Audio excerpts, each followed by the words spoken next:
Well, let's start talking about Chapter 5. I'm looking in the book on page 180 and 181, and you can see the title of the chapter is Ensuring Integrity of Financial Information. Let's talk about kind of some of the main problems that companies have to face when it comes to financial statements. Of course, it's easy to make a mistake. It's easy to make an error that maybe was not caught. It's not an intentional error, but it's an error that's somewhere in the numbers that nobody found. Sometimes there are disagreements when it comes to accounting. As we've seen so far, some accounting involves an estimate.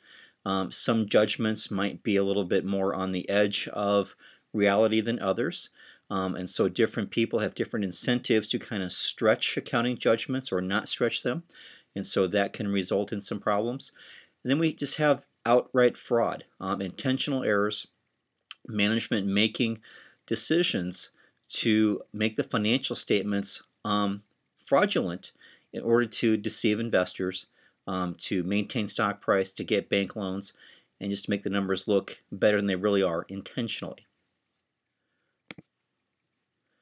Okay, so let's talk about errors first. And again, an error is something that has happened in the financials, something is wrong, but we did not do it intentionally. Okay, we're just there was a breakdown in a process, a breakdown in a review.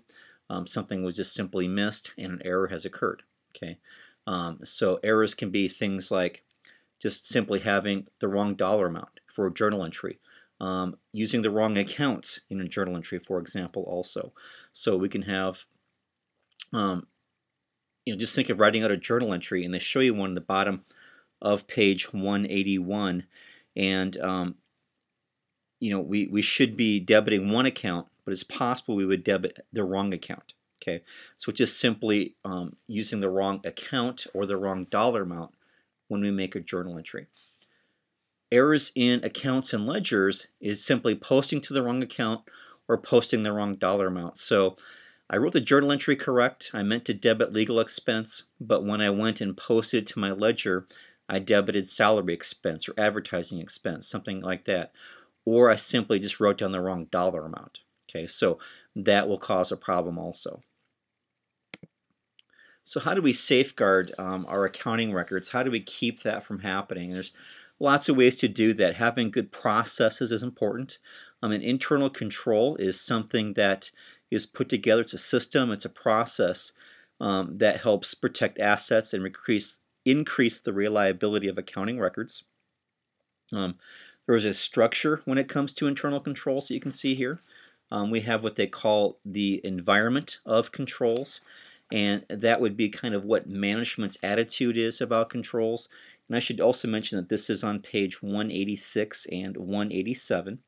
And so the control environment is how the company is structured, the actions taken by management when it comes to the importance of controls, the procedures that are in place that reflect the amount of verification, sign-off, signatures, review for anything to happen in our accounting system.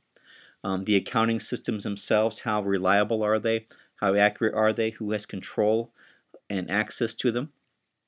And then the activities or the control procedures that surround accounting processes, and again, who has access to these. Okay, so there's lots going on there. We'll get into each one in a little bit more detail, but just be aware of the information on pages 186 and 187. There's a lot there about internal controls and the control environment. Okay, and so some ways to make sure that accounting controls are better, that we will get more accurate financial information, is to have segregation of duties, to make sure that no one person has too much power within a business. Nobody should have the ability to write checks and do the bank reconciliation and do journal entries, for example. We can't give one person too many responsibilities. Okay.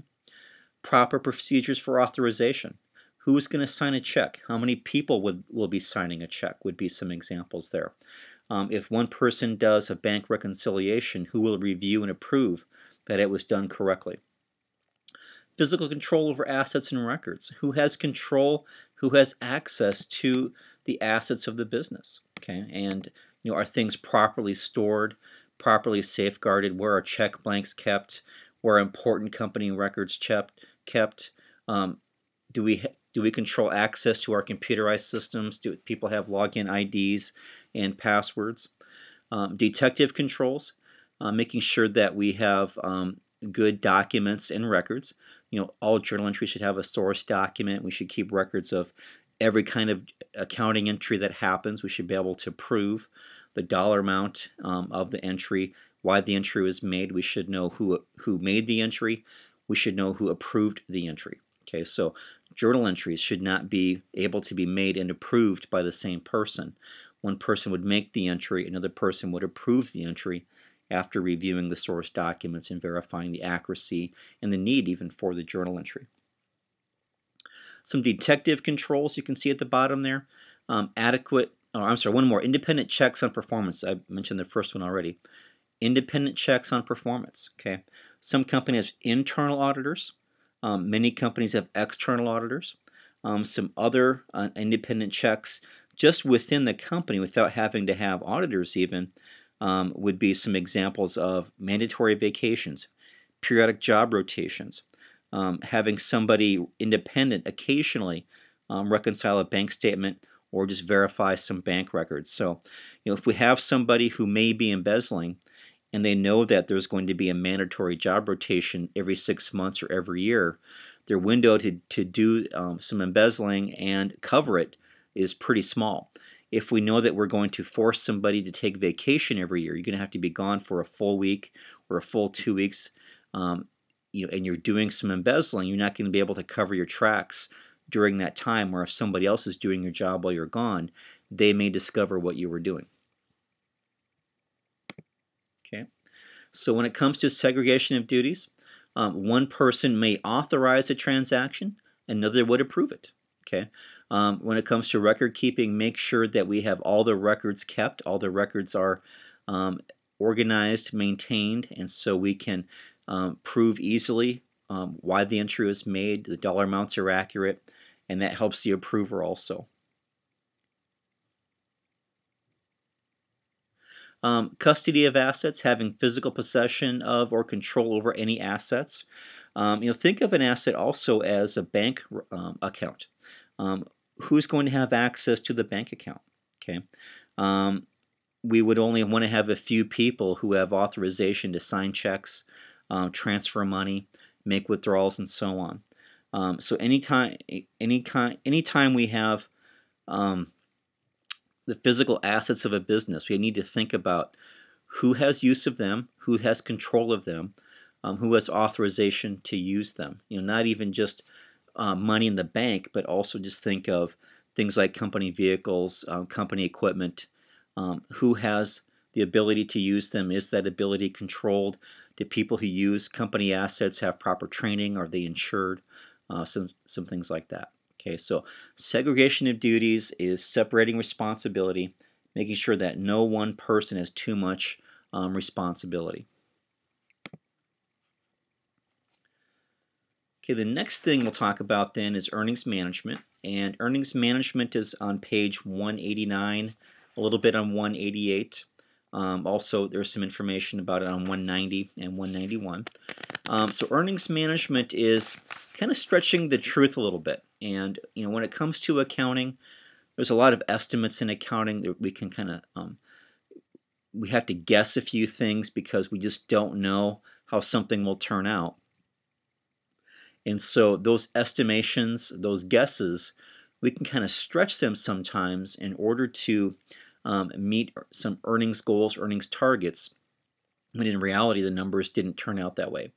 Or we're kind of just stretching just a little bit the edge of our estimates. And it's done for a number of reasons to meet internal targets. Some companies give themselves internal goals, and if they're met, there might be some bonuses or something like that that come into play.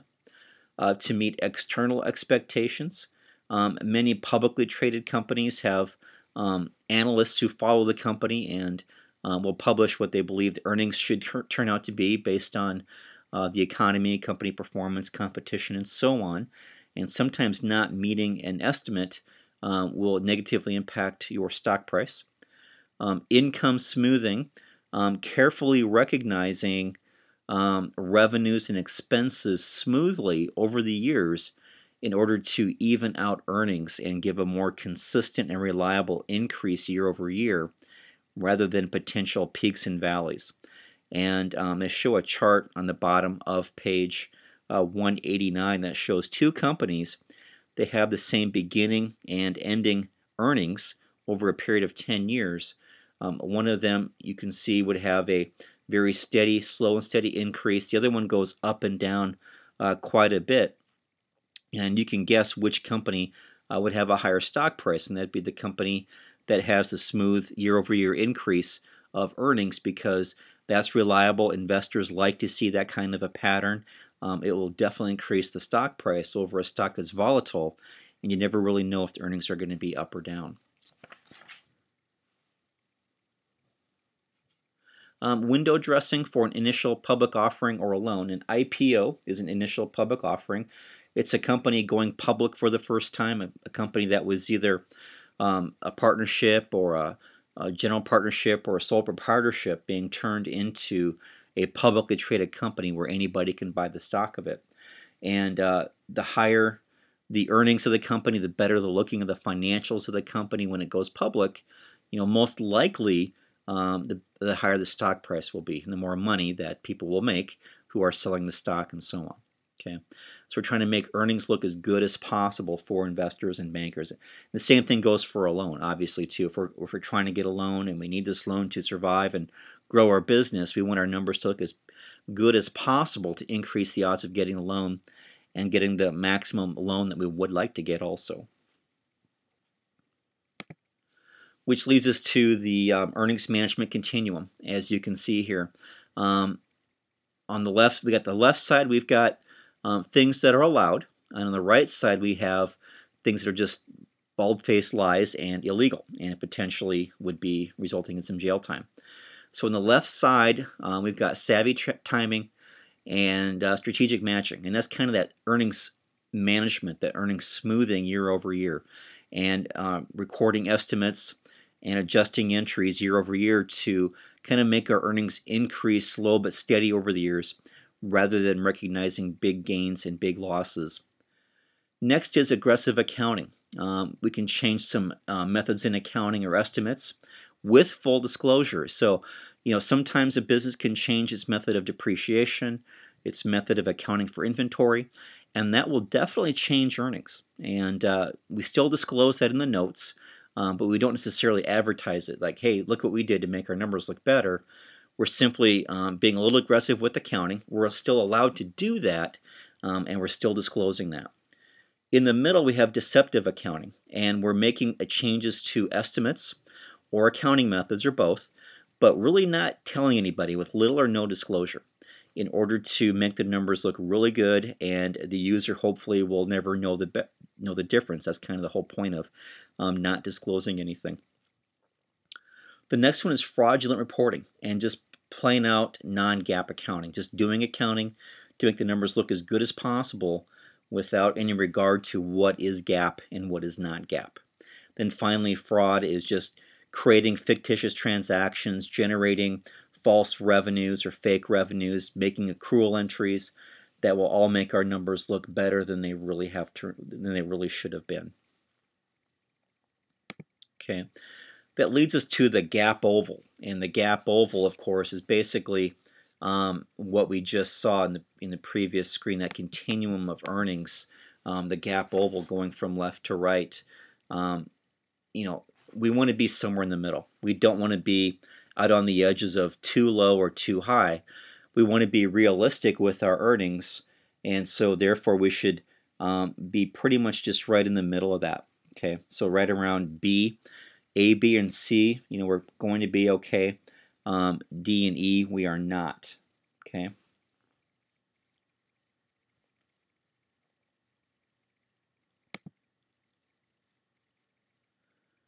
Now let's talk next about the Sarbanes-Oxley Act. And the Sarbanes-Oxley Act is in your book on page 193, and this is a law founded by by Congress, I should say, back in the summer of 2002, and it did a few things for us. It created a board called the Public Company Accounting Oversight Board, and this board The purpose of it is to oversee accounting firms that audit publicly traded companies.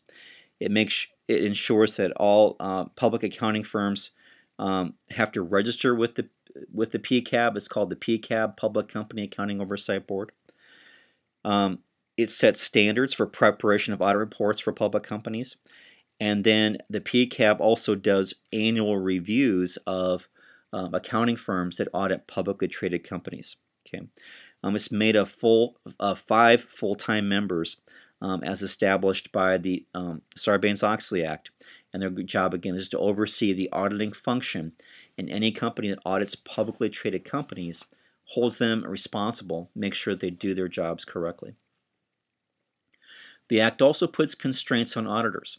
And it used to be, once upon a time, that an audit firm could audit a company and be a consultant for the company. They could do both at the same time.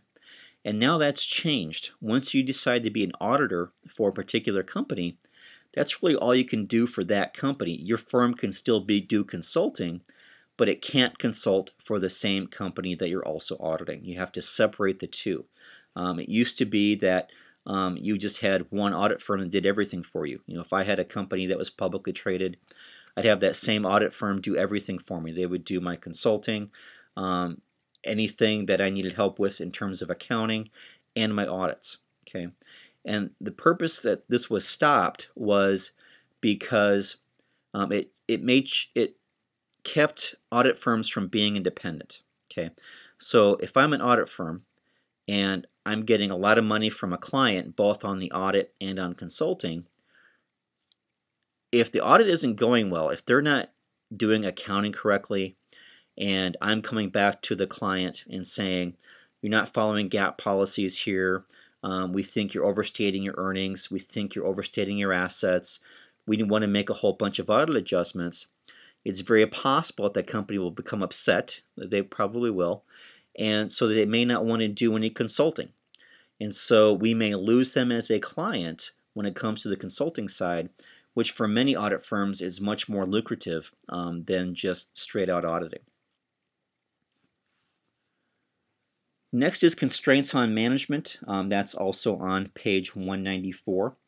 And constraints on management it means that CEOs and CFOs of companies they have to prepare a statement that accompanies any audit report, and it certifies the appropriateness of the financial statements and disclosures. It's basically them signing off that the financial statements are accurate and free of intentional mistake, free of error. They're more or less certifying the accuracy. And along with that, they're also certifying internal controls, that adequate internal controls have been performed, controls have been audited to make sure that they are reliable and that they're effective. Okay, so lots of constraints. The Sarbanes-Oxley Act was passed in the summer of 2002, so it's been more than 10 years. And the purpose of the act was to restore some investor confidence. What had happened is, if you've heard of Enron or WorldCom, two really big companies, publicly traded, that top management of both companies intentionally falsified accounting information in order to make the financial statements, the numbers, look better than they really were. And because their auditor at the time, Arthur Andersen Company, was also their consultant, Arthur Andersen did nothing to stop these numbers from getting published. And they did not effectively do their job. And so Congress passed the Sarbanes-Oxley Act in order to restore confidence back into the financial markets, let the market know that financial statements can be relied on, and so on. The reason, the way they got caught was the economic downturn, the recession caused by 9/11 back on 2001, and that was kind of the teetering point for the stock market going down and some other things that just was too much for these companies to handle in terms of covering up what they had done. And so the scandals kind of became apparent what had happened in late 01 and early 2002.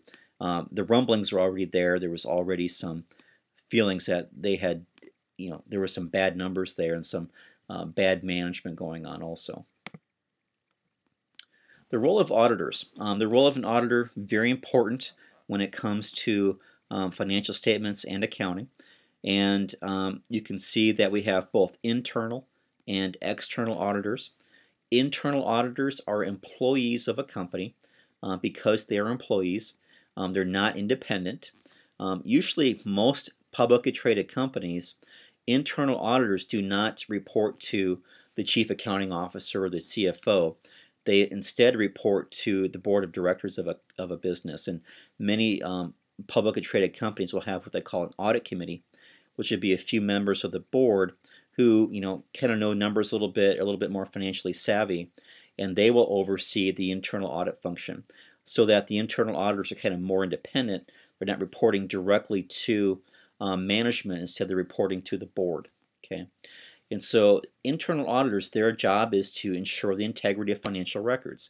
They're usually experts at internal controls. Okay, they do a really good job of making sure that controls are working, designing controls, writing control reports, and some things like that.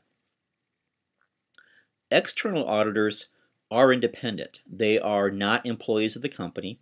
They are employees of an audit firm, an independent audit firm. Here in Sioux Falls, Eide Bailly and McGladrey Pullen would be a couple of your larger accounting firms.